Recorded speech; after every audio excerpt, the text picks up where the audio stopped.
Hi there, friend. My name is John Werner. I used to be a part of the largest cult in the United States.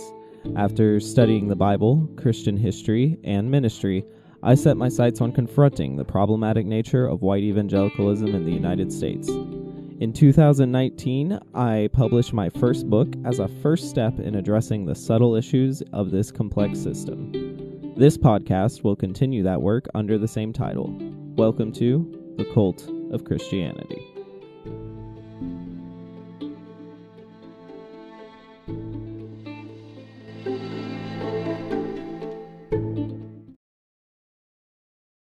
On today's show, we have a guest who we've exhausted their expertise, but we're going to beat a dead horse and see if we can find some nugget of wisdom from this most dearest of people who still tolerates me. Christopher, welcome back. Hello. That was the strangest intro I've ever received. You know, I didn't write one down. Can you imagine? Yeah, no. Well, I figured you were going to phone it in, but I thought it would involve more verbal abuse. So yeah. Yeah, no, I don't know. I'll someday we're going to have a professional roast and really go at each other. That's exactly what I was just thinking. Yeah, we'll make it happen. Maybe actually, you know what? Series finale. That's what we'll do. I'll ask you and Lily to actually write full on roasts of me. That'll be fun. Oh man. Yeah. Cuz I'm famous for being super mean. You're famous for being funny. So it's all really? It's not that different. Yeah. Wait, hold on. Famous. This is news to me. Yeah, famous with an asterisk, but famous among three people. Yeah, famous among the few, the proud, the Marines. Yeah. Sorry for the word association. In case y'all haven't noticed, this episode is about friendship. Isn't that cute? Yay! Yeah, no, for real. What I wanted to do. Well, so we obviously have talked a lot. I think you're still the reigning king, the reigning highness of this podcast, in the sense that you've been the guest the most. And so a lot of people have probably heard your story or parts of your story or picked up on things here or there. So we don't have to do the typical how'd you grow up? You know, we kind of know you at this point. But it's interesting because I feel my friendship with you is unique to all of my friendships in many ways. And one of the ways is, we were friends Christian and we're still friends not. That's a big one. And then also we were involved in each other's weddings. We weren't friends just because we had similar interests. Our friendship was more, it kind of naturally evolved, and then we've lived together. There's a lot of friends I've had who I haven't lived with, and so there's just a lot of intersections we've lived with that we're not friends with. Yeah, absolutely. A handful of those. And so there's all of that. And then in addition, I feel like you and I kind of value friendship in a way that not a lot of people do.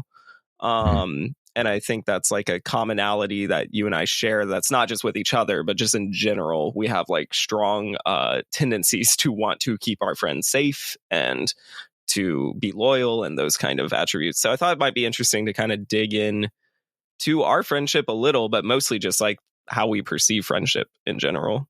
What are your initial thoughts to all that? Just thinking about the friendships that I had when we met each other, it's just really interesting to see how, and there is something unique in our relationship, in that that relationship evolved and continued in a way that the majority of the friendships that I had at the time we met, they did not follow the same path. And it's just really interesting. And I'm sure we could just self-analyze. We could dig into our own friendship to some extent for content, but also you could spend a whole conversation on what makes this one unique. Truly. Well, how about we start here, because there was a time of our lives before we knew each other. So I'm actually genuinely curious. What did friendship mean to you the first 18 years of your life? That is it was a heavy question then, and it still kind of is now thinking back to it.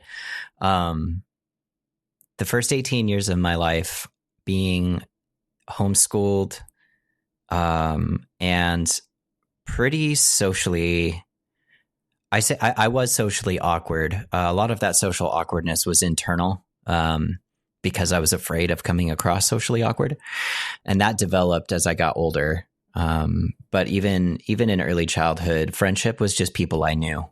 To me, like it was. I remember, this is really depressing, but I remember like thinking to myself as I was trying to fall asleep at night, because I would just lie awake with insomnia as a child, and listing off the friends I had. And it's weird because I don't know why I was doing that, for one thing. For another, looking back, I was like, I think I spent time with or hung out with some of those people a mere handful of times, 3, 4, 5 times. And for some reason in my head at the time, that meant we were friends. I don't know, we're friends. We were in the, we would hang out together and it was fun. So therefore we're friends. But I had very little concept of, like deep knowledge or of another person, or just feeling like I belong with another person, or other people. There were a handful of friendships that I developed as a kid that did last my entire childhood, for which I'm really thankful. Those were mostly based on shared interests and shared community. And that meant that my ideas of friendship as I got older, they evolved a little bit into an understanding that these are people that I share values with, and people who I share experiences with. And as a result, we've built like a shared experience together that results in this working relationship. And then the very end of maybe my teenage years, my high school years, at least, it really just became about contact, being around people. That was the time that I transitioned into, I started attending a community college, as part of, I guess not as part of my homeschool program, but the end of my high school career was spent at a community college, which is a Washington State thing, not just a homeschool thing. You can do that. And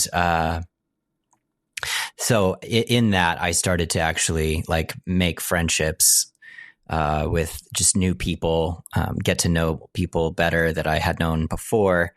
And some of those relationships developed into something that lasted for years. But that was a transitionary period for me where I started to see friendships as just, I care about these people that I happen to interact with pretty frequently. And what I wanted from friendships was still something I don't think I could have really put into words at all. And I think that I probably would have, I don't think I really was thinking about it at all. I wasn't engaging with these ideas much at the time. I think I was mostly just trying to blend in and be okay. So that kind of colors a lot of my looking back. So when I look back at that time, there's just a lot of confusion and a lot of uncertainty. Kind of that is the whole foundation of that period of time for me. there's a lot there that I think is relatable, not just for me, but for like a lot of people of the, even when you were young, kind of listing your friends. I wonder how common that is. Cause I did that, I would be like, my friend is this, my friend is that, my friend, no, I didn't make it a song, but like I was kind of like in my head going through, and like at my church, it was a big thing to rank your friends. Like it was really important to know like who your best friend was. And like sometimes your best friend, you wouldn't be your best friend's best friend, like, but like, I don't know. In my church, that was like always understood, and it was always moving, and it was super like competitive and weird when I was like really young. But it was very much like the kind of friendship by proximity thing, right? Like it's like you're just, I was homeschooled as well, so it was like, these are the kids my age I hang out with, so these are my friends. I do have like a distinct memory of a birthday party where my mom invited someone I didn't want to be there, and I was like, they're not my friend, and she said, yes they are. I was like, oh man. So it's, you don't get to choose your friends, John. Yeah, and like she didn't mean it. It's just, we're 5. Like, yeah, I mean, like, who cares? And let the kid come over, But it was kind of like this. I don't want to trace it all back to that, but I think just in vibe and in like how I grew up, like it was kind of like, if there are people around you who are your age, like you befriend them, like that's part of what you have to do. And I do think it ties to Christianity to some extent. So how much do you think Christianity impacted how you thought like ideal friendships work, either when you were young, below 18, or even as a young adult? Yeah, I think in my mind, friendships for me were, it's weird to think, I joked, you don't get to choose your friends, and then thought, well, when you're homeschooled, you kind of don't. Like your exposure to other people is going to be strongly influenced or controlled by your family.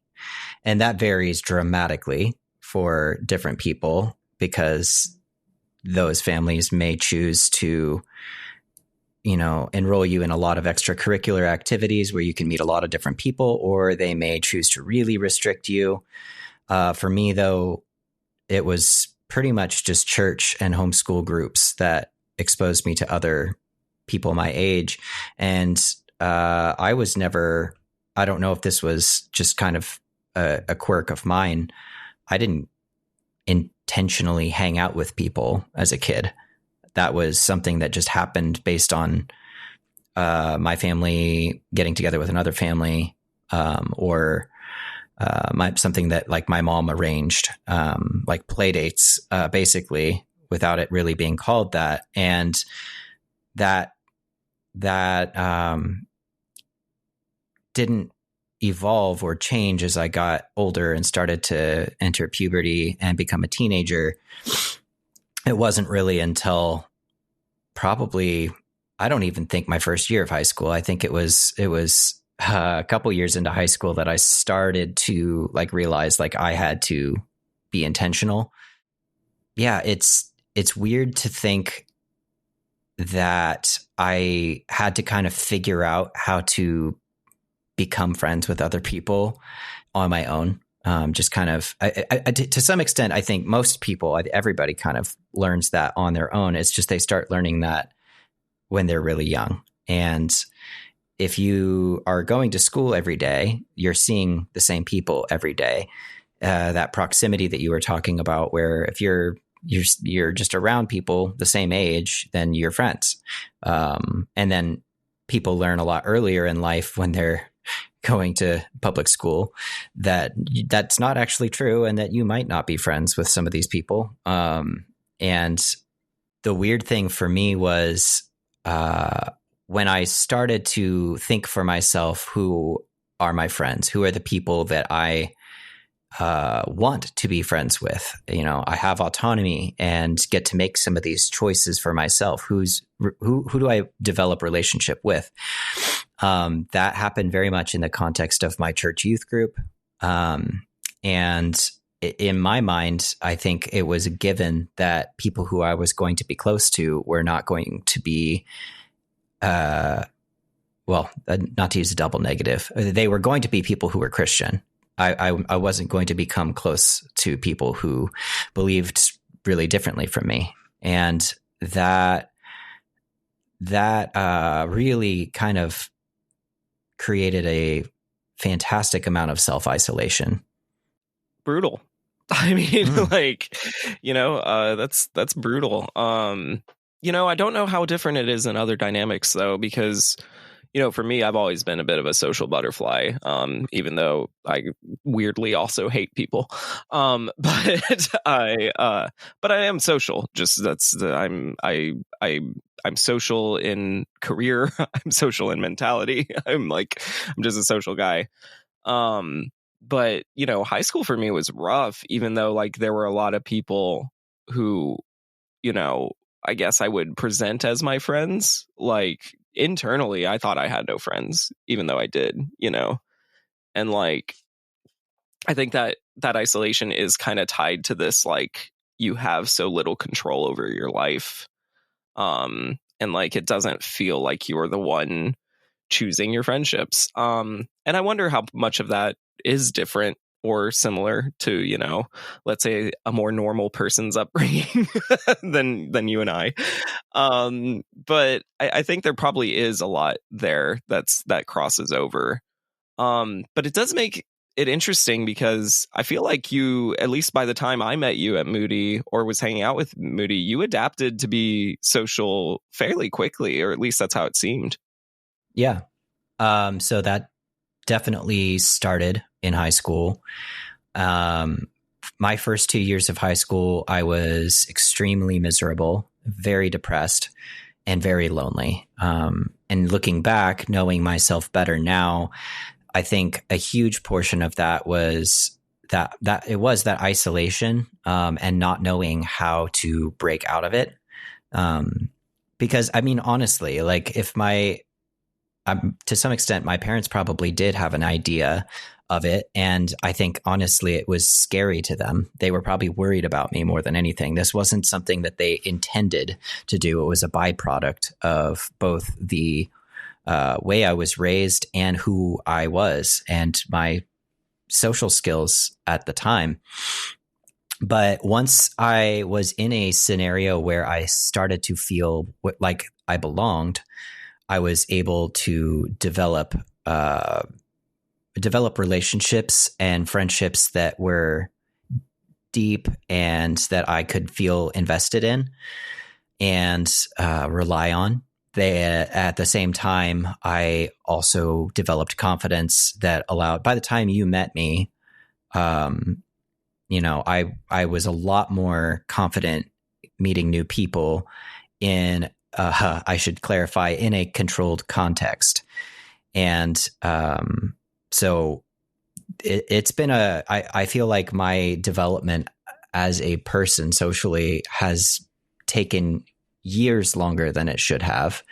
And anybody's social development is going to be a continuous process for their entire life, I think. But I feel like I started behind and have taken quite a long time to catch up. And for me, my faith was a huge part of that. I can't blame all of it on Christianity, but the belief system I grew up in and the way that it affected my worldview, combined with the insecurities I had, it made for a real uncomfortable situation. So when you met me, we met at Bible college, and we've joked about this before on the show that my first impressions of you were kind of like, who is this sketchy dude? Which is a good first impression. I mean, yes, no, it's a great first impression. No, but it was like, oh, I just thought you were some random guy. You've joked that that's one of the best compliments I could have given, is that I just didn't even think you were a student. The fact that you didn't think I was a Bible college student makes me very happy. Mm-hmm. And that meant for me that there was a level of apprehension about you, because I I gave you knew the nothing ick. about You can you. be honest. I gave you the No. Well, ick. okay. My ick was anyone who didn't have a connection to me that I could point to or rely on, which did make moving to a different city and a new school extremely challenging. Because I had developed friendships both in my like youth group and my homeschool group and my community college. All of those friendships were, a lot of them were intertwined. They were connections. I didn't grow up in a huge city. And so there was a lot of crossover between those three circles. And those, that the Venn diagram of those circles gave me a base that I felt comfortable and confident working out of. So that, yeah, I did actually meet, I met students who were like 18, 19, 20 in community college and got to know them and became friends with them for a time that I didn't have like any other connection to than the fact that we all waited in between our classes together in like the same room, you know, just hanging out. And me and another friend started talking to these people. And the next thing you know, like you're getting to know new people. And that was extremely foreign to me at the time. And it honestly wasn't until after Moody and leaving that time behind that I started to feel like, yeah, you can just like get to know somebody, a complete stranger. You can just hit it off and make conversation with them. Huge thing So for you're me. saying I rubbed off on you? Sure. Yeah. No, I mean, I used to hang out with you, or when we lived together, and you'd start talking to random people if we were like out and about. All the time. And I was like, okay, why? Okay, you know. And now I'm just like, which well, is yeah, an appropriate reaction to some extent with the way maybe. I do it. But no, yeah, no, John, I mean, get that some from of it's Southern. I get that from my dad. Yeah, I mean, Yeah. like my dad does the same thing, and yeah. Some of it's just a cultural thing. Like I would literally say like there's a Southern aspect to that of just like, yeah, you can strike up a conversation with anybody who's willing to have one. What's crazy to me is like I will still to this day, I'll be at work and I interact with strangers constantly. And I will have interactions that are they just run the whole gamut. And there have been so many times that I've had a really good conversation and walked away from that and been like, there is no way in hell that Chris of like even 10 years ago could have handled this, much less, you know, high school. Because I don't even know, man. There's so many layers of like, well, let's put like stranger danger down first, fear of the other. So anybody who's not part of my direct community, and then fear of the other, which is just, are you a Christian? If you're not a Christian, I don't trust you. And I feel threatened by you. And then also I'm insecure that if you're not a Christian, or even if you are, and this was a homeschooled thing for me, even if you are a Christian, you think I'm a weird Christian. And if you're not a Christian, then you think all Christians must be weird because of course you've never met another Christian before. And, so I just felt like I was always afraid of being the weirdo. And that meant that I just couldn't have conversations. I couldn't talk or get to know people. I couldn't ask questions because I didn't want them to ask me questions because I didn't want to share myself. I didn't feel safe doing that. Well, and you're still quick to listen and slow to speak. I mean, you're faster to speak now. I'll give you that for sure. But you know what I mean? Like I think part of your ethos of friendship is you enjoy listening, or either that, or I'm just a terrible friend and I dominate every conversation. No, I do. I love listening. I think that's something that I realized about myself early in the process of working all of these different things out, was that no, I love when people share with me. It started to some extent because I didn't want to share, or I didn't know what to say or what to share most of the time. So anybody else talking, that made conversation. So I became really talented at being a listener, partly just out of the sheer need for it. But it's also something that I felt good at and felt confident in very early on as a teenager, and that hasn't gone away. So, which I've learned to love that part of myself. Yay! Look at that. You love a part of Yay! yourself. That's awesome. I know, just one. Us poor fragile religious trauma kids are just like latching onto anything we like about ourselves. Just, I like this one thing. It's great. I'll say it now because I do. I'll say it now because I wasn't supposed to like things about myself before. Literally. It's so sad. I was supposed to think I was a bad person. Yeah. And that probably gets in the way of friendships. And it relates to something else I wanted to ask you about, like there's clearly was a difference between, Christian Chris and non-Christian Chris. And wow, that is a tongue twister. Christian Chris and non-Christian Chris. How you perceive friendship. So like, what are some of the big differences you noticed in just your views of friendship? Like what you view it as, like now versus then? For me now, friendship is, I'd say, primarily based on trust. Just, do I trust this other person with myself? And the reality is that you end up realizing different people get different amounts of trust, and some people get none, and those things also shift over time. All of those experiences have been extremely top of mind for the last 5 to 10 years for me, in realizing that this is a person that I am not going to actively avoid, but I'm not going to seek them out. This is a person who I don't trust anymore. I'm not going to share anything real with them about my life. And then, this is a person who understands these things and I feel comfortable talking about them and sharing them with them. But also there's areas of my life that they just can't comprehend, that I'm just not even going to try to share with them. But trust has been like the number one thing, and that, and just, do I enjoy being around this person? And, you talked about, I don't know, you described yourself as a social butterfly. There's a bit of me that is like that as well.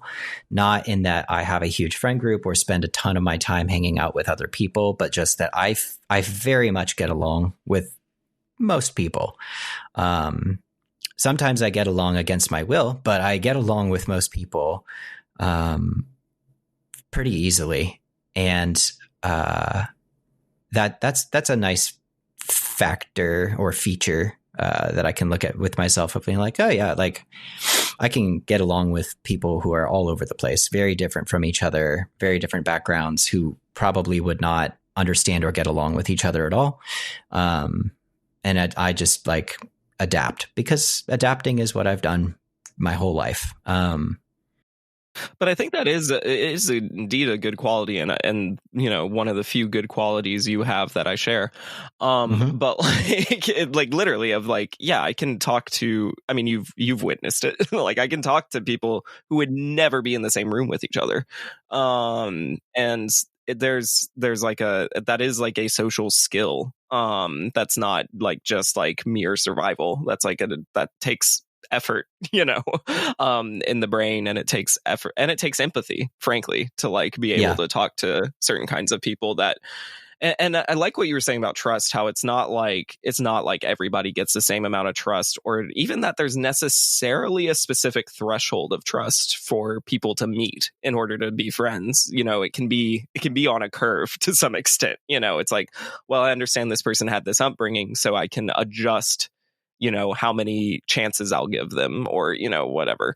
And that was, while you were talking, I was thinking about that, just like how I perceive friendship now versus then. And I was thinking about not just forgiveness is kind of a triggery word now, but like in the sense of like, if I felt loyal when I was a Christian because I had to, and now I feel loyal because I want to. And that's like a very different thing, like a completely different thing. Because when I was a Christian, it was like, let's say, you know, someone betrayed my trust either by lying or maybe committing something that I perceived as a sin, or, you know, legitimately hurt somebody else or that kind of thing. Like in my head, there was almost like a script or the right words they had to say in order to like get back in my good graces for me to call them a friend again or whatever. And now it's not like radically different. Like it's adjusted what the content is, but the structure is still there where, you know, if someone apologizes and I feel it's a genuine apology, 9 times out of 10, I'll give them a, you know, another chance. But I do kind of trust my gut a little more, and I feel no sense of obligation to anyone. And I feel like that's like only made my friendships deeper. And I mean, like even you and I have, you know, you can't be friends as long as you and I have without like some amount of either betrayal or disappointment in the other, or like frustration or whatever, especially considering we lived in a tiny 500 square foot apartment together. Like, that'll do it.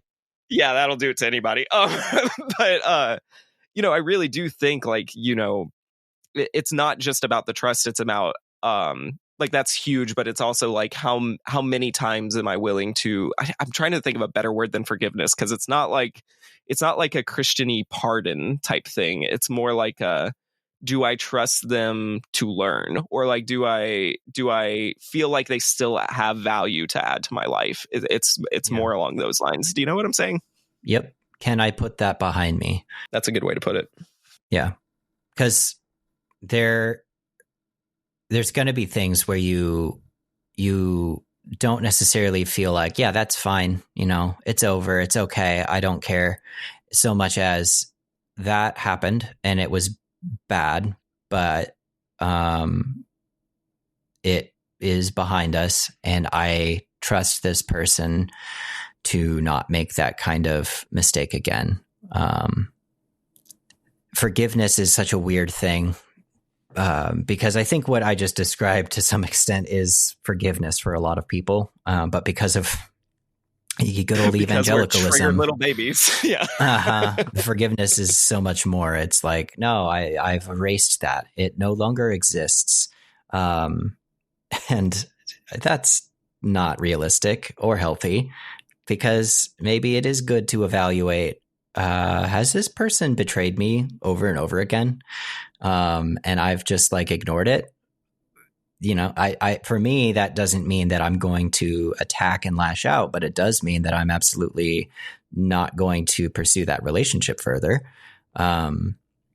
So, you know, but it's like, I don't expect some like formal apology that's really like some kind of a confession, in order to then offer my grace and forgiveness. It's just, you know, can we talk about something and solve the problem between us, or can we not? And I am also kind of the sort of person who will just leave things alone to some extent. If it's not huge, then I'm probably just gonna be like, I'll move on. It's not that important to me. It has to be a pretty big deal for me to care about it a lot, and enough to be like, I got to confront you. Whereas I am happy to confront, just to get my exercise in. But I still feel that same vibe of like, you know, it's got to be pretty bad, you know, like for me to like be like, you know, get behind me, Satan. It'll take quite a bit for me to get there. And that's why people should trust me when I say someone's a bad guy. Let's be honest about what we're talking about there. But you know, I do think the maybe the theme of what we're getting at is like authenticity, like, which again is kind of a cringe word sometimes, but I really do think like that's what makes a good friendship, when it's just authentic. Like it's like, this isn't like, we're not doing this to impress our social group. We're not doing this as like a signal of who I, you know, what type of person I am. We're just two people like talking shooting the shit, like just being real people. I think like for me, it's like that is what I value in friendships more than anything, is like, is this an authentic connection where I trust the person is being authentic? Like, I think that it's heavy for me, and why I think you and I get along really well. I think it's why we've gotten along from pretty much the beginning, because that had very rapidly started to be an important thing to me. In my teenage years, that authenticity was absolutely the thing I respected and trusted the most. I felt like I could trust another person if they were authentically themselves, and I didn't see them, being two-faced, and or I just perceived that they were being wholly themselves when they would share and talk to me. And ironically, I feel like that's also one of the small things that started to push me a little bit away from evangelicalism. It wasn't like something I was thinking about a lot, but it was something I was feeling about as I started to deconstruct, as much as I hate that term these days, my faith, and just kind of reevaluate what I believed. Something that I kept running into is the people who are the most pious or upfront about their faith in these Christian circles are also the people that I don't really trust that much. I think that they're not entirely honest about themselves, that they're not really sharing their whole person from top to bottom. I'm getting just this curated view of them, and their words are wrapped with Christianese or jargon to kind of make them sound better than they are. And I started really quickly to lose respect for that. It was already something that I didn't really enjoy all that much, but it became more and more something that it just created mistrust for me. And yeah, I haven't really thought a lot about this, so I'm just kind of meandering around that thought. And but that's why we're being authentic huge. Right now. This is an extremely authentic conversation here. Yeah, it's weird. Well, and like, just so the listeners aware, you and I talk on average like once a week, or at least like every other week, or, like pretty often on the phone. And I feel like more than most episodes, this is a lot more reminiscent of those conversations than putting on our podcast voice, which is fun. It's a little scary, but it's fun. Yeah. Not as scary as just recording one of those phone calls would be. Oh God. Yeah, that's also very true. So listen, when it's just me and Chris, I'm willing to let some man, I don't even know how to say this on the podcast. I let my full your vocabulary is wide. Your vocabulary becomes wider, and your and my feelings are a bit more on my sleeve. Yeah, very much so. Yep. Yeah. To be fair, I do remember early on in our friendship, one of the things you liked about me, even when I was a Christian, was when I would rant against people who I perceived as being bad Christians because they were mean to other people. And that part of my personality has shifted into a more constructive framework. Okay. Sure. So sure. So I think we found the shared values that we had, because that's a really good point. Yeah. I did really enjoy that. I would be like, hell yeah, get it. So tell us, preach it. Because I was thinking this is what really is important to me. I got sick of dogma very quickly. I loved theological conversations, but I hated people being really dogmatic and creating in and out groups based on a set of belief systems. And then I would end up having a passionate conversation with you that wasn't usually about those things. The passion would be around the fact that people were being excluded. People were not being welcomed and drawn in. And that goes against what we've both felt was the key teachings of Jesus. And it also just went against our conscience, I think. Yeah. I mean, boom, and that done. hasn't, to some extent, I mean, that just hasn't changed. Maybe that is part of the reason that our friendship has gone on for so long. By the time that either of us started to really like dismantle our faith, neither of us was in a place where we felt like we could fear or judge the other for that. That wasn't a threat to either of us. You were one of the first people I think I was comfortable like telling, like, I don't know about this God shit. Like, like I think, like, and I think you had broke that ice first. But like for me, what was scary, and as you know, I mean, my deconstruction story is less about like theological problems. It was always more about like, why are all these Christians such shitheads? Like, I'm like, well, like it never made sense to me why everyone was so terrible, and not like even the ones who were nice on the surface. Like you dig like 2 inches deep and they're awful, and it didn't feel like it was on purpose, but like it was like literally making me crazy. And like even like I was like the people that I liked the most.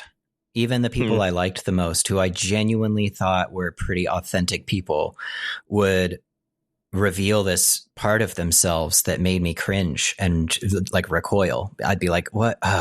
Why are you? Well, and I saw it in myself too. I mean, that was the big thing. That was like the thing that pushed me over the edge, of course, was it's like, why am I a worse person by believing these things? Like, I'm like, why am I doing things that I know if I didn't believe these things, I would never do? Like, it was like, why am I behaving this way, talking this way? Like, it's, and then of course I think it's a cult. And then I wrote a book and then I did research, and great order of operations. I can't recommend it enough for everybody. I feel like I didn't process it quite that much internally. I didn't look at myself and go, why is my faith making me a worse person? It was pretty selfish. It was very much, why is this not making me feel better or okay? Why do I not feel like I belong? And I mean, why is everybody else an asshole? That's all valid to be like, why do I feel like a piece of shit? I say selfish kind of tongue in cheek because technically it is selfish, but it was very much like, it was very much looking out. It wasn't looking inwards and being like, am I a worse person because of what I believe? I maybe to some extent, I just was like, in order for me to be the person I want to be, I have to let a lot of this go, if not all of it. In order to, because, talking just a bit ago about how we were frustrated about exclusivity and people making in groups and out groups, that started for me based on dogma. It was like, can you guys stop trying to divide between the Calvinists and the Arminians? Can we stop dividing between our denominations and find our common ground? And after a while, it started to be like, well, why are we insisting that gay people have to eliminate a part of themselves in order to truly be a part of this community? That just feels wrong. I can't theologically say that, but I can say it morally speaking, ethically speaking, it just doesn't feel right. It goes against my values. And that was a point where I was running up against a wall, and I had to, in order to tear that wall down, I had to tear down my faith with it. Which there's a lot of people out there who have reconciled their faith and their sexuality, and that's great. I'm happy for people who are able to do that. But for me, I was like, it's kind of an all or nothing thing. Like my faith was not very mystical. I tried to make it more mystical and less doctrinal, and it just didn't work for me. I also just, I think, was already preset to go down a pretty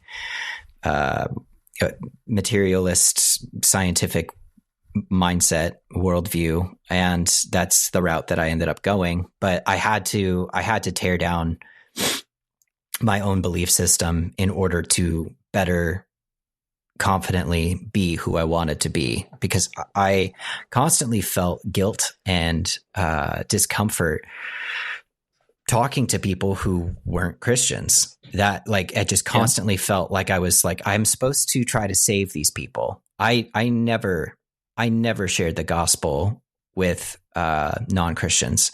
I was not, I always knew I was not made to be a missionary, and I felt immense guilt about that. But I found my skills better put towards, ministering, if you will, to other believers and encouraging them and strengthening them. And I preached the gospel to people who already believed in God, but needed to hear, in my mind, the truth of, God's love, because that's what the gospel was about to me. And, it's really interesting that my faith, which told me I needed to connect with and get to know people outside of my faith, made me feel like I could not connect with or get to know people outside of my faith. And once I developed the skills to do that, it was after I had left that faith. Isn't that something? It's bizarre. It's so weird. Clip it, put on TikTok, go viral. There we go. No, but like it really is like that. That's an important, provocative wonderment that I think more Christians should wrestle with, because I think many feel it. And yeah, I think there's something really telling about that. I did want to zoom out of our Christian experience for a bit, though, because we do exist in we exist in a society, and and unfortunately, here we are. And as you don't use any social media anymore, really. You aren't active on it, I guess you could say. So do you think the rise of well, we know it has. So how do you think the rise of social media like influences these dynamics of forming and maintaining friendship just in this era of history, regardless of, Christianity? Well, I hate it. For one thing, the reason I still have it at all is so that I can still like check in and look and see like, what's this person doing?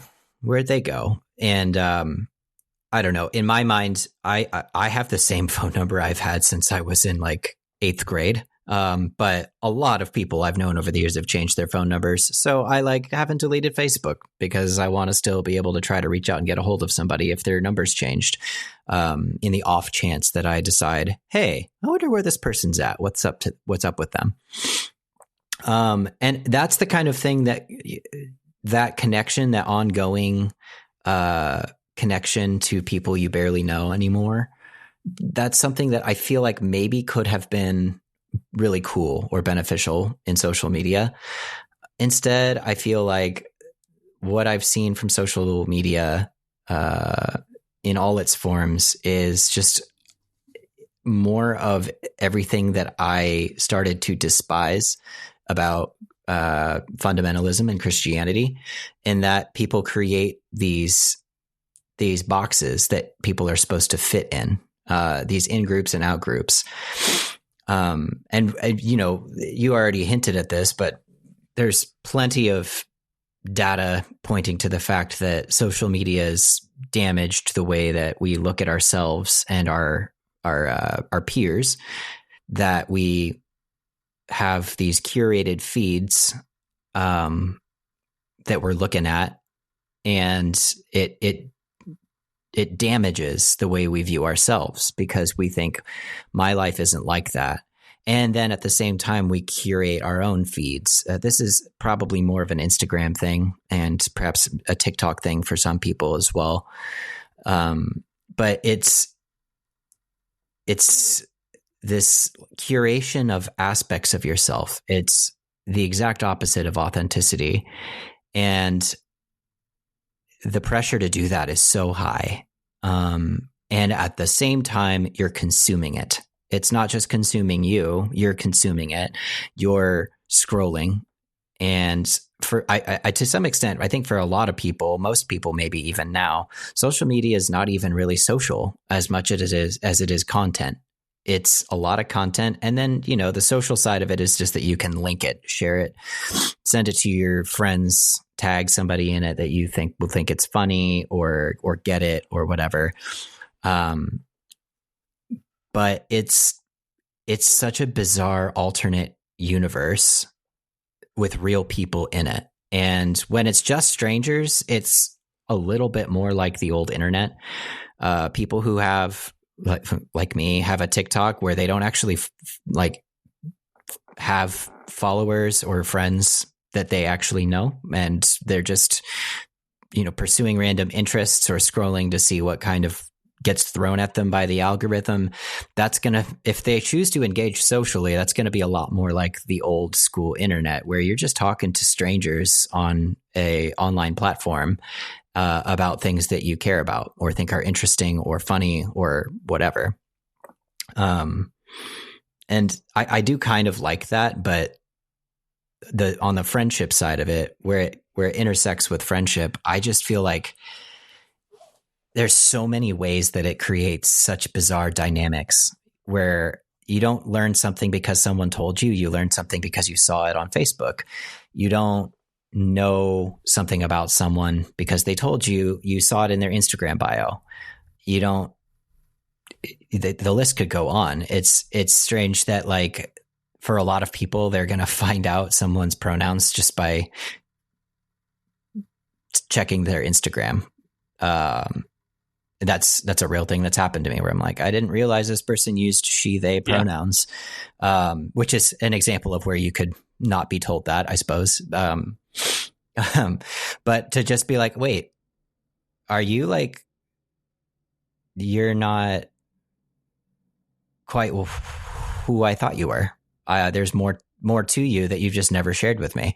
And that's fine. That is totally okay. But it is strange that you can then discover things like that, not because even other people are talking about it on social media, but because that's just this thing that you've posted and put forward about yourself, but then don't actually engage with or talk about in your day-to-day personal interactions.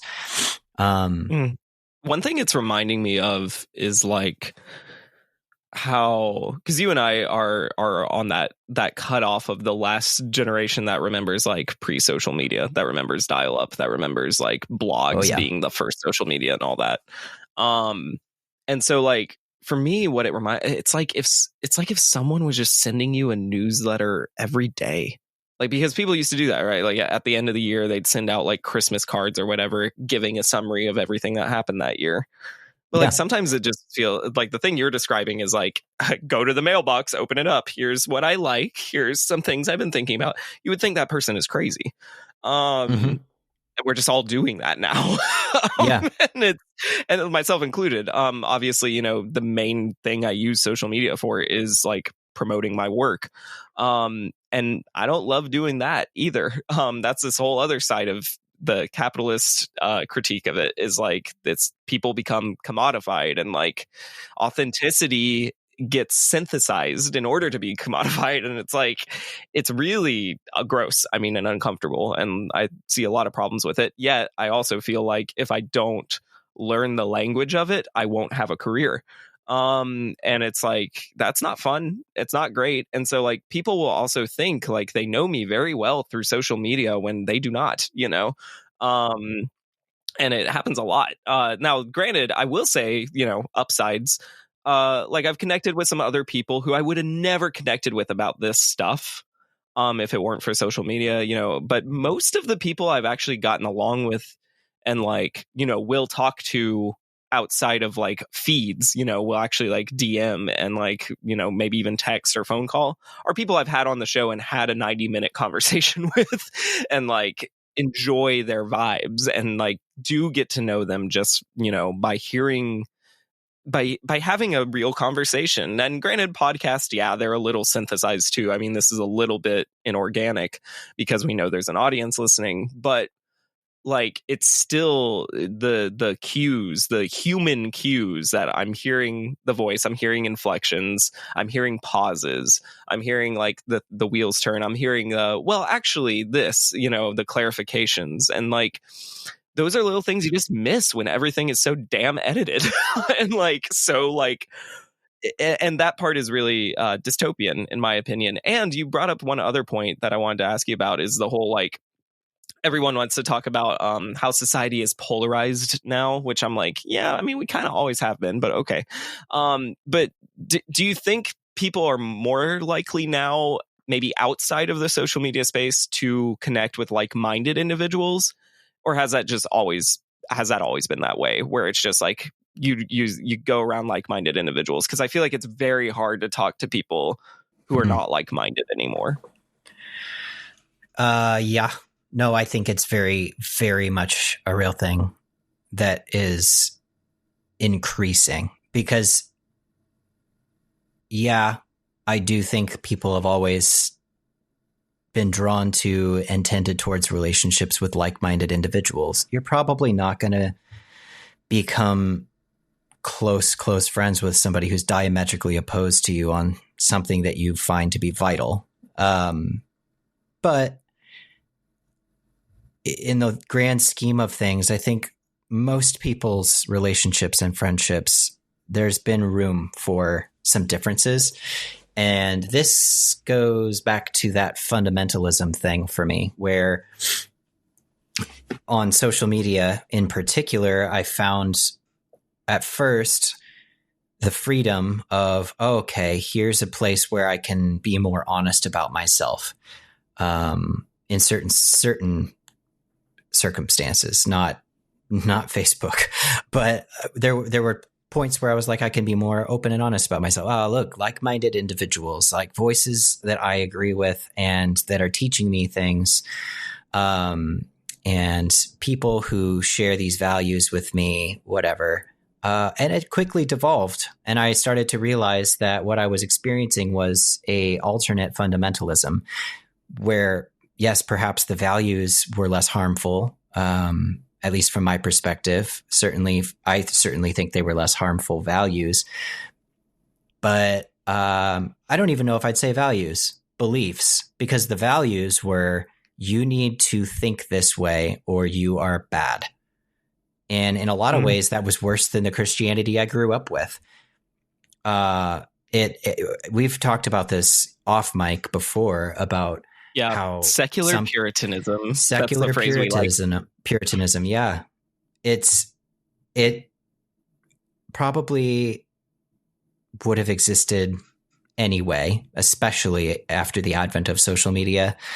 But there's something ironic about the fact that I see it most and have seen it do the most harm in the so-called evangelical circles, in former Christian circles, where people are bonded by this past in a relatively to fully fundamentalist belief system.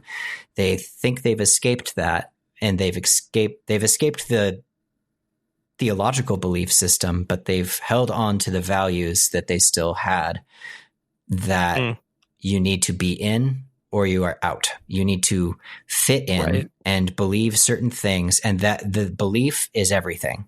And practice of those beliefs is even more so important. Right. And now instead of like your prayer life or your walk, it's like your virtue signals. It's like yes, it's your virtue signals. And it's also association. And that's what really disturbs me, is association based. It's the thing that scares me most in these circles is what reminds me of really strict Christianity and certain examples of 20th century fascism and communism, where you would see just guilt by association. I'm a history buff, so I can end up going off into the weeds here, but the Cambodian Holocaust is an interesting example. Before you do, and feel free to go there. But I kind of want to pose this question, and you can probably connect it, because there's something very specific you said that I just wanted to highlight and kind of even personalize it with you and I. Like, trauma does bond people, right? Like, that is a thing that happens. But that, it seems like that's actually really problematic long term, even in, like, you see it in romantic relationships all the time, but you see it in friend groups too, and you see it like on this online space. So we became friends while we were experiencing trauma. So just, we can make it more general, but I think that's important to highlight. What are the pros and cons of that, of like bonding into a friendship or something like a friendship in the middle of trauma? Bonding happens because of trauma, for sure. Trauma will bring people together. But it's not, bonding over that trauma isn't going to heal that trauma. And that's what I see going on most often on social media, maybe because it's very public, but for a lot of the reasons that you were talking about, the difference between verbal interactions and conversations happening where you can hear someone's voice, or even better yet, see the person face to face while you're having a conversation and hear the way that they're breathing, see the direction that they're looking, the micro expressions on their face, all of those things. There's going to be a lot more connection and safety built in the bonding that occurs there than there's going to be online. But you can't heal trauma just by talking about it with other people who've experienced it. It's important. I think, I'm not a psychiatrist or psychologist by any stretch of the imagination, so my opinion's limited here, but it is important to be able to share. It is important to not be alone. That's huge. And that need to not be alone in your experience and to not feel like you're the only one, for me, was immense. That was an immense experience. And finding anyone who could share in and talk about it, even now, is exciting. But I have learned that it doesn't fix it. It's not going to make it go away. It's not going to heal me. It's not going to make me feel better to just trauma dump in exchange with another person. There has to be other work done, and other growth done. And frankly, building relationships that are free of the trauma. Now, and I'm not saying that, like, don't be friends with people who you shared trauma with, or people who've experienced similar things with you, or to you, but just having relationships that go beyond and are outside of the negative experiences of the past are a huge part of how I've healed from my religious trauma. Same.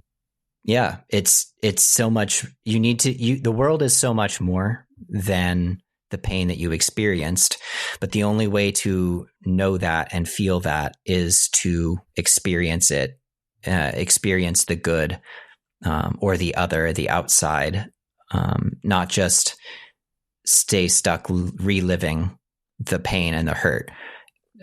It's important to engage with that hurt and pain. It's not good to shove it down and ignore it either. But the communities that I watched rise and fall in very short order, I think a huge part of that was the fact that it's like, no, we've all been through shit together. Now let's hate other people together. Yeah. It doesn't make for a lasting community. It doesn't make for safe relationships. It creates mistrust and fear and ultimately hate. Yeah. I mean, literally, just like, write the book. I mean, this is like exactly how I feel about things. Like, I'm like, this is it's yeah. I mean, and as you know, I mean, we talk a lot, but like, yes, I feel all of these things strongly. And I also feel like, what you were talking about, it's like, first off, just no relationship will heal you, which is really hard if you grew up Christian to get out of that mindset, because you were literally brainwashed to think a relationship will heal you. So like, it's okay that it takes some time to unlearn that. But even deeper than that, like, uh, the word that comes to mind is support. Like that's what you need from people who have experienced things similar and different from you. I intentionally went to a therapist that was not specialized in religious trauma because I Yes. wanted to see if I could just have some normalcy and not be like categorized as just this like, cult survivor. Then after I learned the tools from therapists who wasn't like harping on that, I was able to apply it to my own experience and work in a better, healthier mindset. And I still think Christianity is a cult. I still think I'm a cult survivor, but like the language around it now makes way more sense to me and is less like just depressing and Yeah. like awful. And I'm not relying on certainly not relying on any kind of deconstruction influencer or whatever the fuck to help me feel better. I think that kind of dependency happens a lot. I think it gets exploited a lot. It's something I've worked really hard to not do as someone in this space who shares space with some of these kind of people. Yeah. And, again, we're all on a journey, but like, I don't want that cliche to be permission for some people to abuse strangers. Like in the name of look how great I am for leaving something. And yes, all these dynamics are hard. One more question about friendship in general, because I know this about you and I. Why are male friendships so hard for both of us? And why is it hard for us to be friends with other guys? Oh my God. Dude, you could run an entire podcast series just on this. Truly. Trying to I've been think thinking of just about like it a lot recently. the things that come to my mind immediately are toxic masculinity, trauma, mistrust, and then also for you and me, it's also just our own internal personalities and those personalities relationships with the things that I just listed. And there's probably a good handful of other things too. But I look at myself, I am not I've never been the most masculine guy. As I've aged, I've started to present more masculine, just physically. But I've always you still look good. You don't have to be mean to you. No, I'm just kidding. Thanks. No, I feel like I've always been physically a pretty light person. I'm lightweight, slender. I was really skinny as a kid, and even in college. I'm sorry. I'm just laughing because this is blowing the mind of so many listeners right now because they've only heard your voice. And so they're like, wait, what? He's skinny? Like, because you have a very skinny deep, guy, full voice, but you are a kind of skinny, slender I man. weighed 120 pounds in high school. Yeah, truly did. I felt out of place in my body as well as socially, and it made me uncomfortable in male spaces. I also just didn't find guys funny most of the time in high school. Most of them aren't. Because they're not. There was just a lot less creativity, and there was a lot less relational, emotional vulnerability among the guys that I knew. And that did change. Some of the guys that I was friends with in high school, these teenage boys, they did start to feel like real valuable and important relationships. But there were only a couple. There was just a small handful of these. And I'm to this day, I'm very thankful that I got to have those relationships. That was important. But the closest friends that I had, the people that I became the most emotionally attached to, close to, and vulnerable with, were women or with girls as a teenager. And these were people who I felt like I could trust. They were people who I didn't have fear of. Because I bring up that, like, lightweight, skinny, tiny Chris for a reason. And a huge factor of it was that, we can bring the idea of toxic masculinity into play, but my view of my own masculinity was really unhealthy. I didn't see myself as girly, but I also didn't see myself as manly. I didn't like sports. I was fragile. I would get hurt easily physically. And that made me insecure around everybody. But it really made me insecure around boys, where I was not interested in goofing off, roughhousing, running around playing catch or whatever. The older I got, the less capable I was of those things. And it made me feel out of place among boys. And that then just kind of stuck around and continued for a really long time. As I got older and I had gotten to know a lot of women and become close to multiple women, they shared about their lives with me, and that taught me to fear men, because what I saw was my peers being predators. Not necessarily, not all of them, not everyone I knew, but there were enough examples where I could start to be like, okay, every woman that I know has had some kind of experience where they felt preyed upon by a man, whether it was a mild experience that was, harmful, or just to the worst degree, of full on just sexual assault or physical assault. And those kinds of things made me distrust and hate men on a different level, where it became very hard for me to want to get to know or bond with men, because to me they were threatening.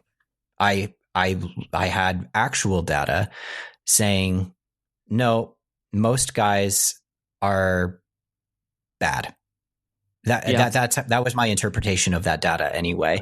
Most guys are bad. Most men have hurt other people, and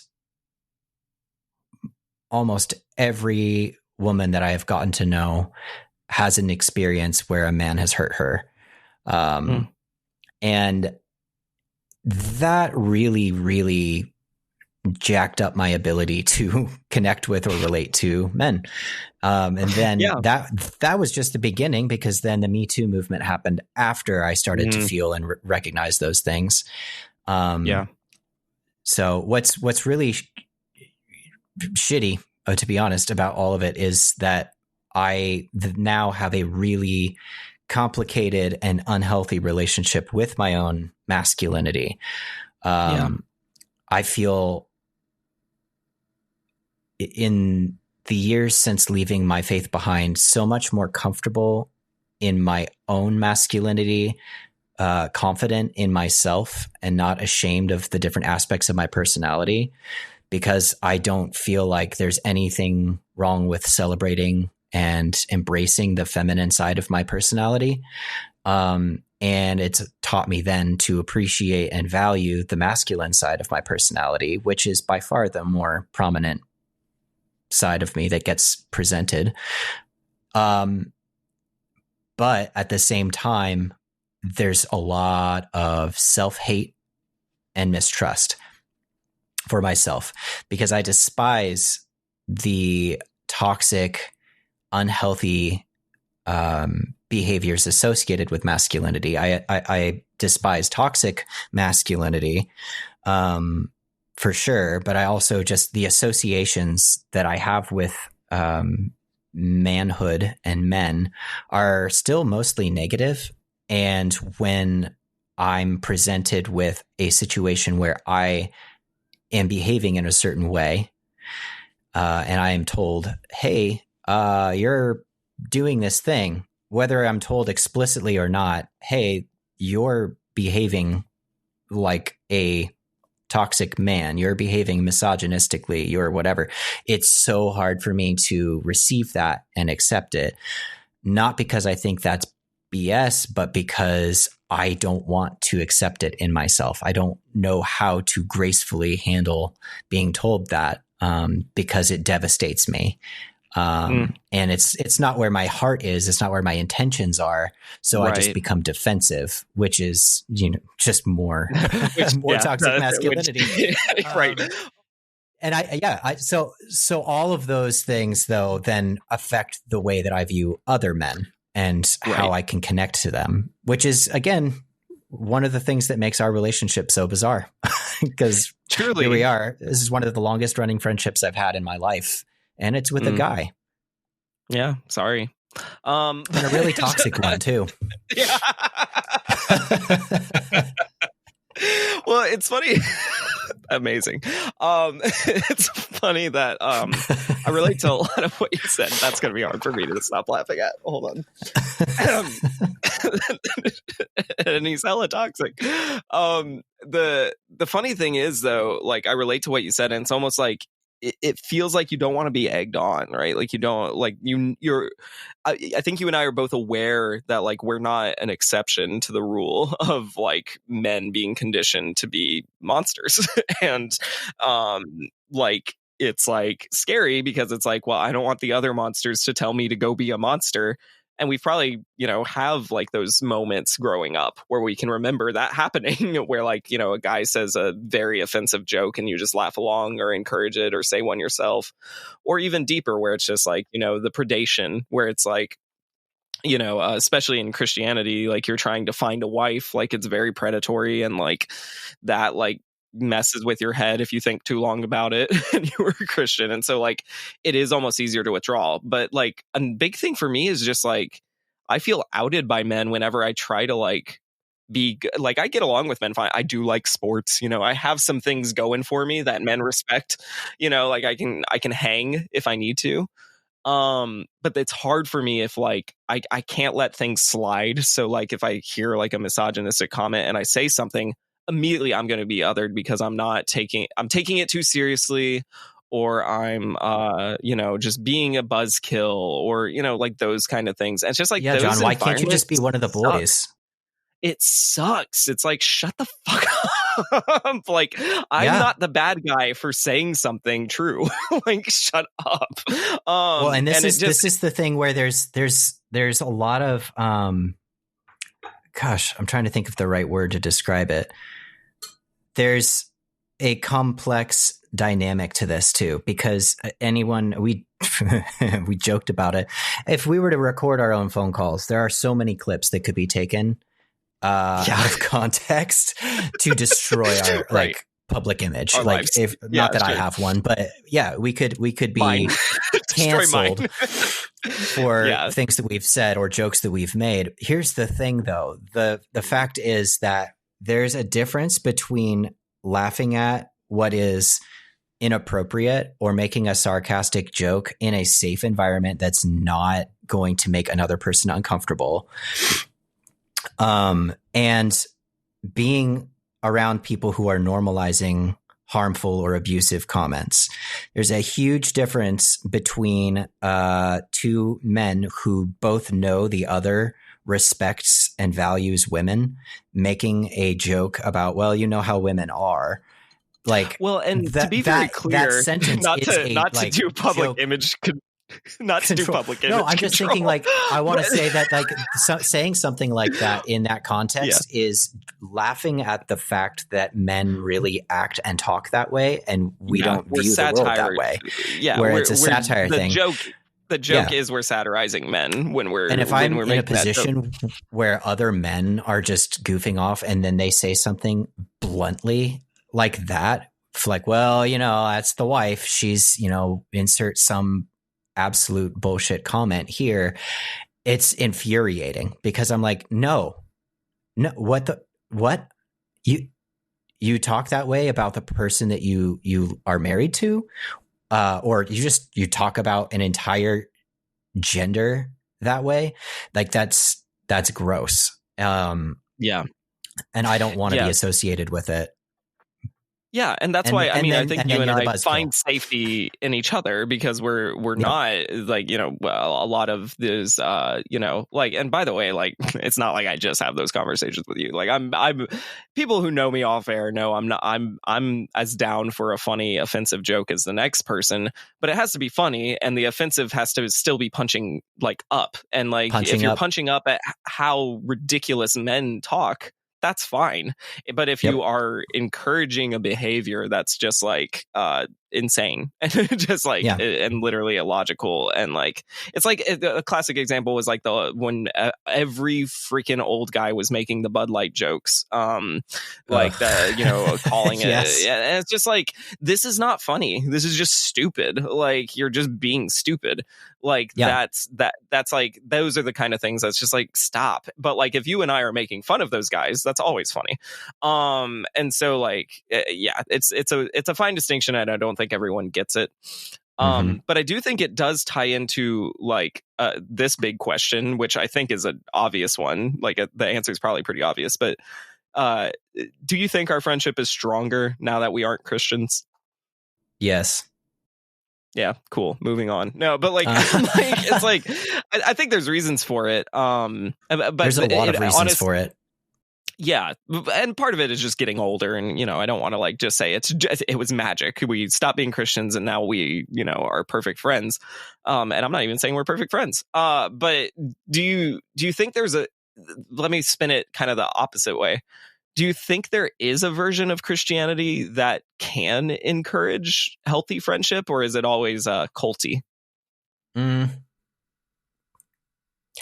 Christianity is too wide and too broad for me to say that it's too culty. I'm sure that there are actually, I'm sure that there's a lot of versions of the Christian faith that encourage and develop healthy friendships.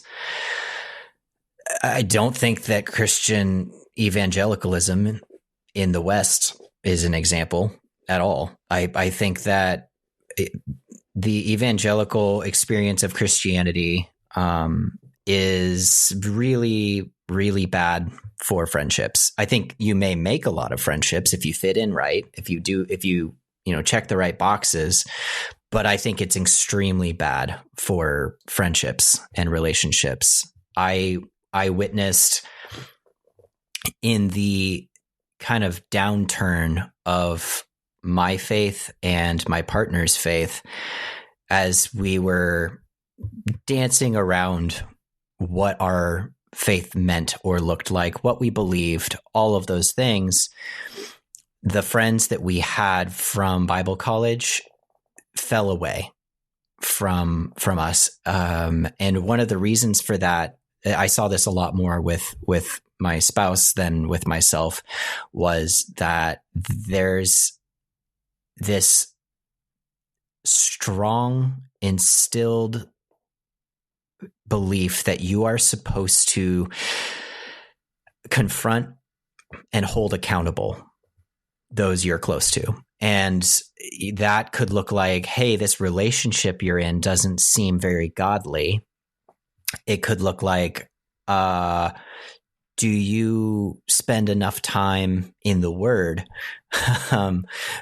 When you're talking about completely revamping your religious beliefs and you're exploring other expressions of the Christian faith, and the people that you were friends with before come up to you and look at you doing that, they're going to be like, hey, are you a Christian? And that's not a safe question. It's not a safe environment for that question to be asked. Instead, you're looking at, you're being looked at as a threat, and you are looking a threat in the eye, because most of those people, there's exceptions. The best of them are exceptions, but most people are looking at you. And if you answer that question incorrectly, there's not much left to your friendship, because you are an apostate. If you qualify as an apostate to these people, then you can't be trusted and held close anymore. They will keep you at an arm's length if they keep you in their life at all. But And Chris, I have tons of non-Christian friends. Like, I feel like that's like the reply that's just like burning in my brain right now. But I'm not one of them. Fair. Right? No, but I'm serious. The people that I knew who had non-Christian friends, besides you are an example of a person who was capable of having real relationship with people all over the belief spectrum. Because I was never truly saved. That's probably what it is. And what I realized was that the people I was closest to, there were some who would still want me in their life. They would still be my friend, but they were always going to look at me different, and our relationship would never be the same because that trust and authenticity was going to be gone, or I was going to just feel hella uncomfortable. And I run into this with my family where, my siblings, it's pretty chill. My relationship with my siblings, when we're talking about things, I don't run into a lot of discomfort and awkwardness in our conversations. When beliefs about spirituality come into play, we're pretty confident and comfortable with each other. And it's okay that we don't share the beliefs entirely. That seems to be all right. It's really awkward with my parents because my mom acts like she's in denial, and she just pretends that conversations have never happened. And then my dad and stepmom, the conversations, that was the most uncomfortable conversation I've ever had, I think, of revealing that part of myself and being like, listen, you told me about it. I remember. We don't share beliefs anymore. Like, I'm not a Christian. That was extremely painful. And I'm thankful that we had it because it did chill out some things where they weren't constantly bringing up Christianity and theology and all of those things, but it still happens and it's really weird.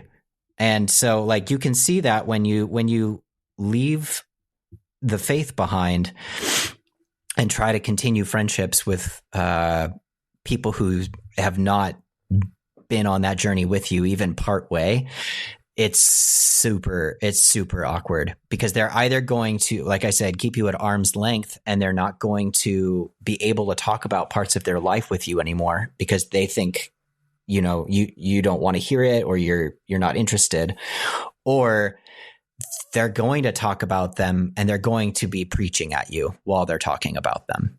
You're being told life experiences, and instead of being told, I went through this and I'm really grateful because my church family was there for me, or, I've been praying about it a lot and it's just been weighing me down, but I felt a lot of relief because someone came up to me and said this thing to me. And I felt honestly, it just felt like an answer to prayer. That's a pretty normal everyday conversation that anybody could have with anybody, I've learned.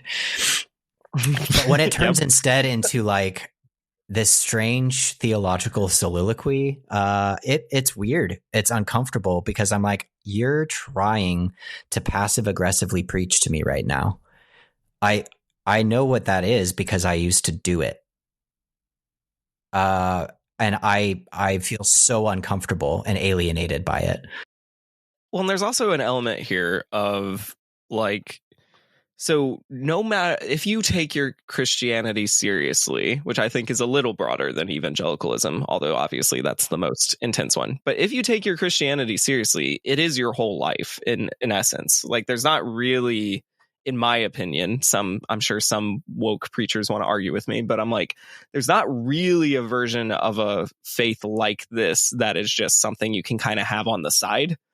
And so even if it is wholesome and more wholesome than evangelicalism, it's still your priority, number one. And so maybe that's okay. I'm not necessarily saying that's automatically wrong, but I do think it impacts the kind of people you can have as friends. Because for me, I don't have a faith like that in anything. I don't have a thing that is priority over the people in my life I love. And I think that's just an understanding that Christians don't always have the benefit, and maybe they're, in my language, too brainwashed or programmed to understand. But I'm like, I don't think you have the ability to love in a way that friendship requires. Because to me, like, the part of our friendship is not that iron sharpens iron. It's not that at all, really. it's if anything, we're making each other more dull by the day. But it's more like, I know I have someone I can call when I don't know what to do. And like, and I know I'm not going to be preached at. I know I'm not going to be like, it's not going to be fixed for me. As you know, I like to offer suggestions, and then I like to say, take it or leave it, though, and like, it's like, I think that's like great. I think that's like what I want in friendships, is like someone to say, well, let's think this through together. Let me spend some time with you. And that there's nothing in it for me really in this moment to like help you with, but like, I'm just helping you because I want to help you. And that's just not a thing I've seen Christians be able to do. And like, truly, my theory is that they just want to like encourage friendships within the cult, but never outside it. They'll say have a non-Christian friend, but it's just coded language for find someone to evangelize to. Mm-hmm. And because if you actually do that, it's looked at with a ton of suspicion. Absolutely. Yeah. Any kind of genuine friendship with a non-believer is looked at super, super sus. And I think it really is just like a cult tactic, because it makes the flock more like controllable and malleable. The friendship, I think, for a lot of people is something that's just kind of like background characters in their life, or like it's like an add-on. But for me, I'm like, friendship is the point of life in a lot of ways. Romantic friendships and platonic friendships and even acquaintances are part of the spice, and I'm like, I fear for people who think friendship's either not that important or just don't prioritize it. So I don't know if that's me being a little preachy or oversimplified or reacting to like what pissed me off about Christianity. I want you to have some closing thoughts on that, I suppose. I think that what I fear the most about the world that we live in now is that where I saw friendships and deep engaged relationships be encouraged within the Christian cult environment, outside of that environment, I don't see it. And it feels like there's very little middle ground. And the world that we live in, we already touched on the social media aspect of it. We're turning ourselves into islands who are very disconnected from each other. And I think most people that I know feel like they don't really have that many friends. They don't have community, I think is the best way to put it. They may have a person they can turn to in a time of trouble. But on a day-to-day, they feel alone. And I struggle with that feeling. Because we've got the social media aspect where we are constantly connected and yet isolated. We have the modern American culture, modern American capitalism environment where, you spend 40 plus hours of your week working, and you might build community in that environment, or you might not.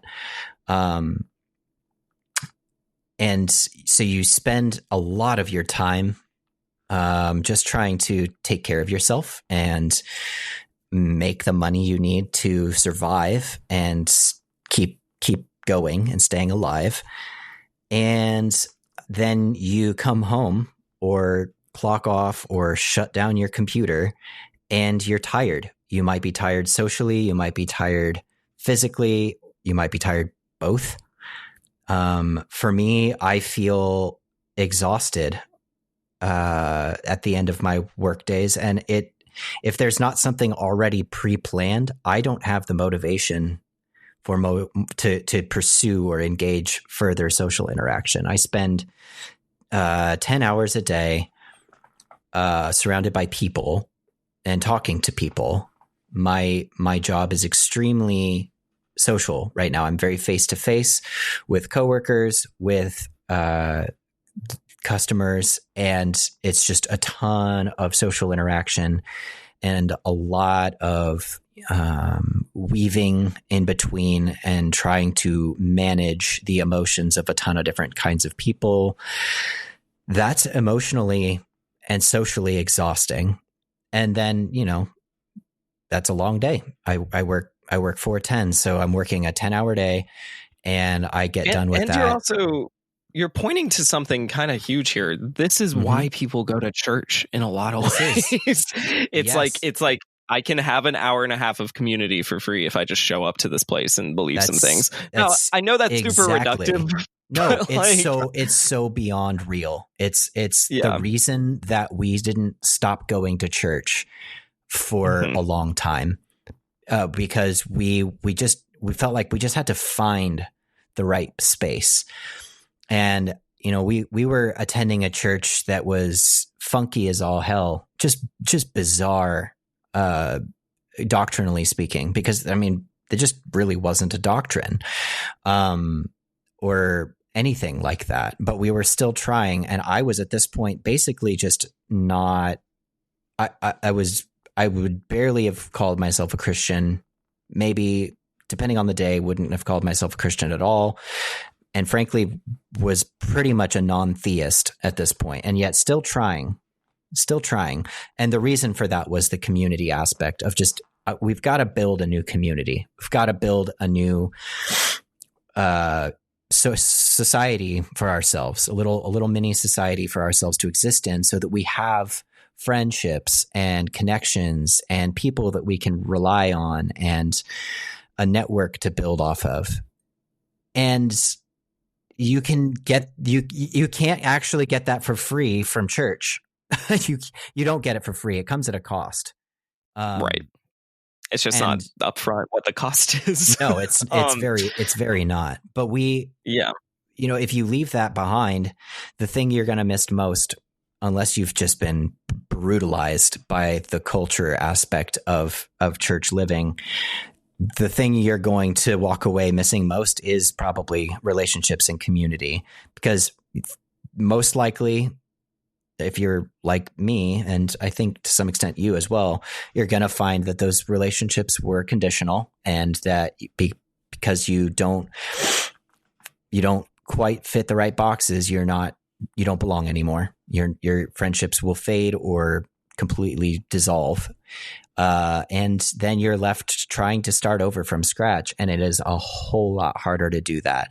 And there's a ton of different ways. There's tons of communities and subcultures that exist, I think, to recreate some of that, but it's not entirely the mainstream. It's not the norm. And as a result, most people I know and talk to feel, if this comes up, they feel alone. I've heard so many people who I know have friendships say, I don't have any friends. Well, I don't have friends. I don't have any friends. And I'm like, but you literally just spent time with so-and-so last week. But I'm your friend. This is another triggery word, but this is another triggery word, but intentionality, right? Like it feels like people are floating a little bit sometimes. Yes. And not like necessarily grounding themselves. The kind of wrapping up in some of the feelings that this has been wonderful, just kind of exploring a panoramic view of like what friendship means to us, both in and outside of the cult. But like something that's hitting me kind of strong. One thing I just want to say is dive bars are churches. If you ever need to go to a church, go to a dive bar.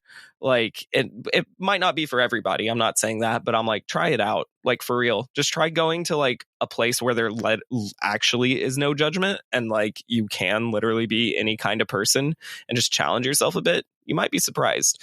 But even if you don't want to go to a dive bar, I really do think like routine is so important. Like scheduling social life like is important.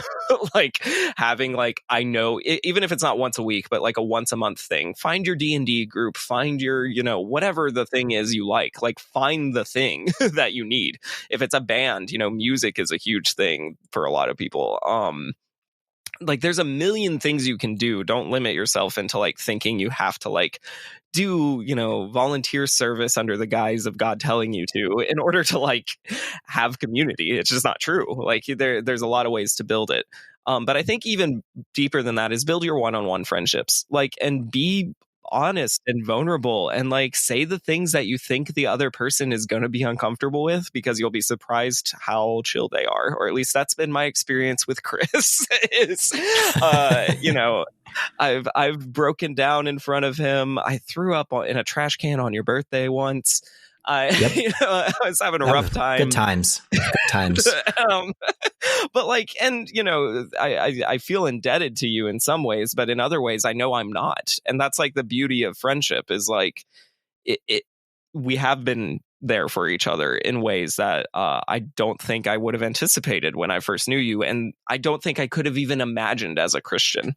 Like I don't even think I could really comprehend that kind of level of friendship. So all that to say, thanks for being my friend, buddy. It's been great. Anytime, homie. Happy to offer a trash can on my couch when you need it. Yeah. No, genuinely, I feel that same feeling of like, yeah, there's you said it so well, just feeling like I feel almost indebted to you, but I also know I'm not. And that is, I think, the foundational feeling of the safest friendships, the most enduring friendships, is knowing this person has been there for me in ways that I never would have expected I could ask of anyone. And I feel like they would do almost anything for me. And I also don't feel like they expect anything of me in return. And that's such an incredibly rare and such an incredibly powerful thing. And I think it's kind of set the bar really high for what the best of friendships looks like to me now. And what I seek is just because when it all comes down to it now, for me, friendship is defined not by association, not by shared values. It's now defined by belonging.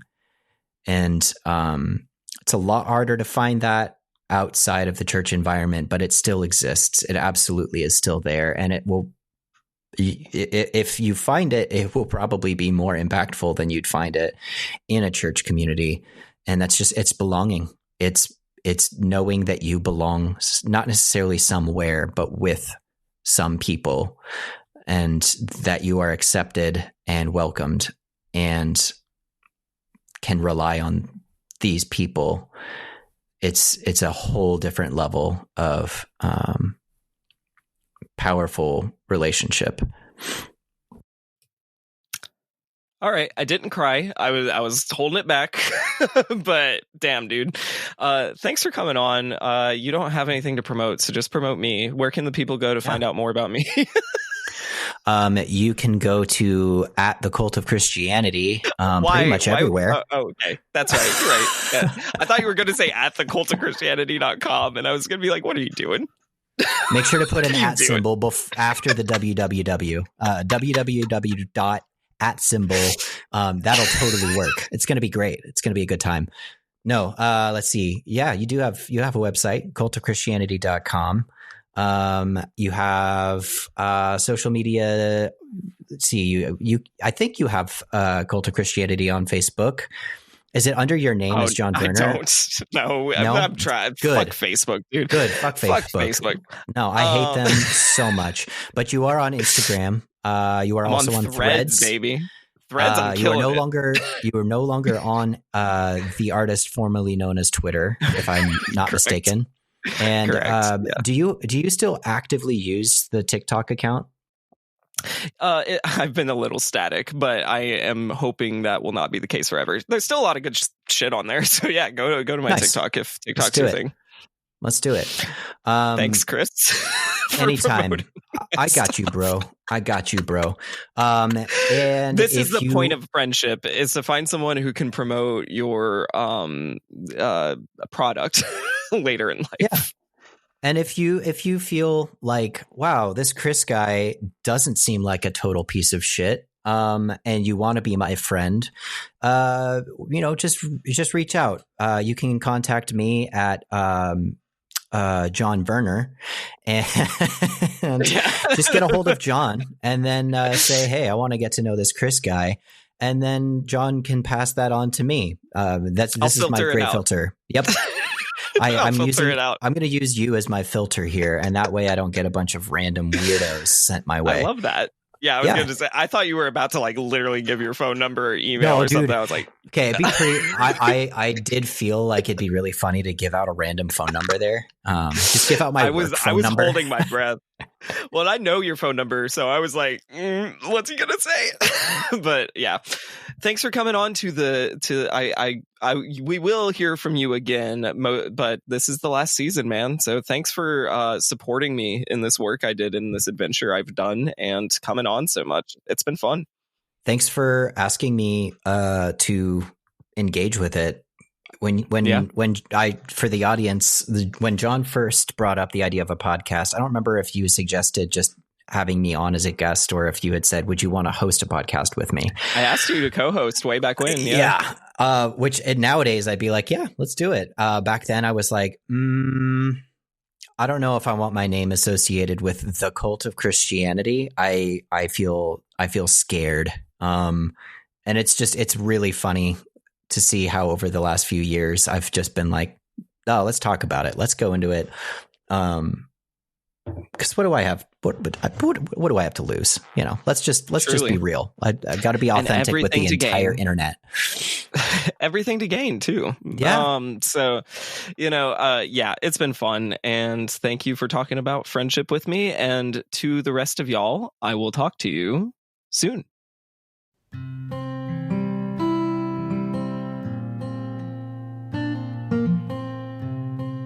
This is the final season of the Cult of Christianity, but this is not the last time I will be investigating religions and cults. If you'd like to continue to follow my work, go to jwerner.com or follow my Substack at johnwerner.substack.com. You can also continue to support my work by going to thecultofchristianity.com and subscribing for a giant backlog of bonus content and stay up to date when my next big project releases. Thank you for listening, subscribing, sharing, reviewing, and as always, keep love in your life, hope in your heart, and searching in your soul.